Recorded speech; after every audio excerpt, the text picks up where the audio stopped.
సంస్థాగత నిర్మాణం, పార్టీ సంస్థాగత నిర్మాణం రీత్యా చూస్తే తెలుగుదేశం పార్టీకి ఉన్న సంస్థాగత నిర్మాణం వైఎస్ఆర్ కాంగ్రెస్ పార్టీకి లేదు.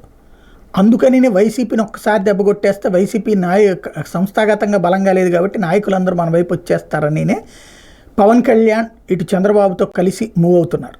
అయితే నాయకుడిని నమ్ముతారు తప్పించి సంస్థాగత నిర్మాణాన్ని పెద్దగా పట్టించుకోరు అన్నటువంటి జగన్మోహన్ రెడ్డి ఆలోచన. తెలుగుదేశం పార్టీ సంస్థాగత నిర్మాణం చాలా బలంగా ఉంది, కానీ తెలంగాణలో నుంచి నాయకుడైనటువంటి చంద్రబాబు యువతలకు వచ్చేస్తే అక్కడ శాంతం నాశనం అయిపోయింది. అట్లాగే నాయకుడు బలహీనంగా ఉన్నప్పుడు ఎప్పుడు గెలిచిందని అక్కడ పార్టీ. ఎన్టీ రామారావు దిగిపోయిన తర్వాత చంద్రబాబు నాయుడు అధికారంలోకి వచ్చిన తర్వాత 3 సార్లు ఆయన దెబ్బతిన్నటువంటి పరిస్థితి. 2004లో ఓడిపోయారు, 2009లో ఓడిపోయారు, 2019లో ఓడిపోయారు. కాబట్టి ఇక్కడ నాయకుడు బలంగా ఉంటే పార్టీ బలంగా ఉంటుంది తప్పించి పార్టీ సంస్థాగత నిర్మాణం ద్వారా కాదన్నటువంటి జగన్మోహన్ రెడ్డి ఆలోచన.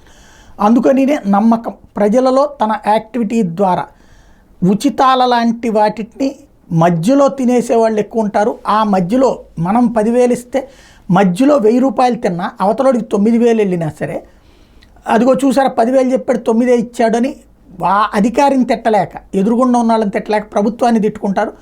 ఈ కరప్షన్ ఆ ప్రభుత్వాలని గద్దె దించేస్తూ ఉంటుంది. అందుకనినే డైరెక్ట్ బెనిఫిషరీ ట్రాన్స్ఫర్ లాంటి స్కీమ్స్ పెట్టుకొచ్చింది. కాబట్టి అట్లాంటి అన్నీ చేయడం వల్ల వాలంటీర్ వ్యవస్థను చేసుకురావడం వల్ల తనకొక ఇమేజ్ క్రియేట్ చేసుకున్నాడు. కాబట్టి జగన్మోహన్ రెడ్డి తన ఇమేజ్తో తను గెలుస్తానని నమ్ముతున్నాడు.